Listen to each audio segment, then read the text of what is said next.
Hello, and welcome to Here Now, the one, the only, ever-present moment. Today, I want to talk about perfection and the hilarious struggle that ensues all around this idea of perfection.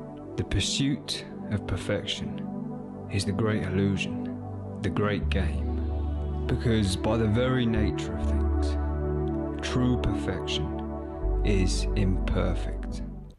I guess by now you all would have an idea of what I'm going to talk about. Perfection is imperfect.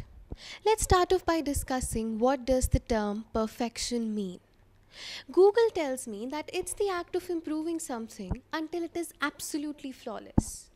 And when I was younger, I pretty much used to believe that definition.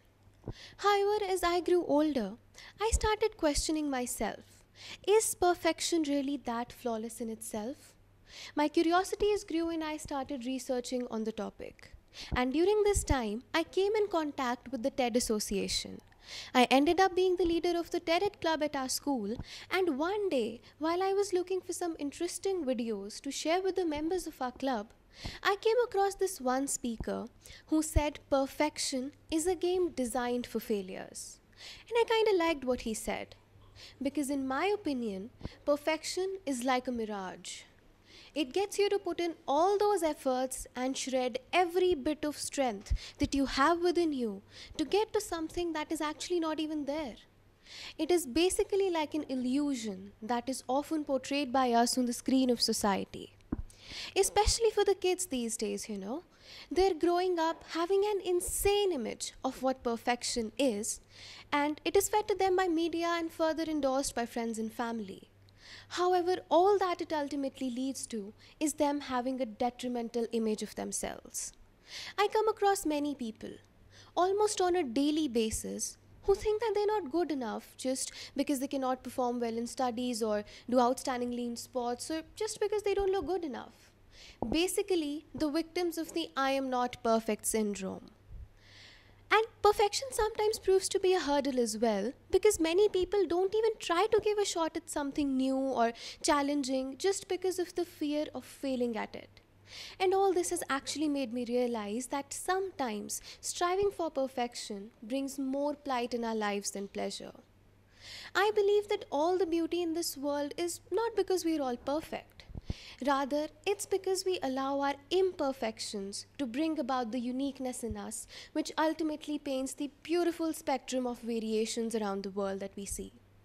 I would like to support this statement by giving the example of Alexander Fleming, the man who discovered penicillin, one of the greatest discoveries in the history of medical science.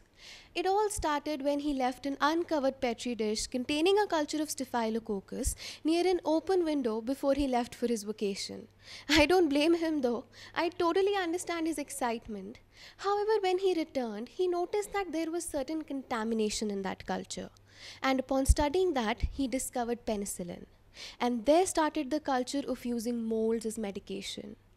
Here I would like to point out that because of his one mistake that highlights his imperfection brought about a great discovery that helped us saving thousands of lives during the time of World War II. And not only this, perfection is like a very small, constrictive bowl, and if we all try to fit within that, we would end up being more or less identical. There would not be that one person who always makes you laugh in the most serious of situations. There won't be clothes draped all around your room that actually make it feel like it's yours. And lastly, there would be no sadness in our lives, which really makes us appreciate the happy times. And through all this time, my belief in the imperfect perfection has strengthened. And since then, instead of looking for a perfectly straight face, I started looking for the best curve in the world. Instead of taking an absolutely upright path, I chose certain roads with curves in them. And last, but the most important part, is that along with embracing the perfect sunlight during the day, I learned to embrace the silent darkness of nights. So guys, next time when you're looking for something, instead of going for absolute perfection, try something new. And who knows, maybe you'll fall in love with the undiscovered. Thank you very much.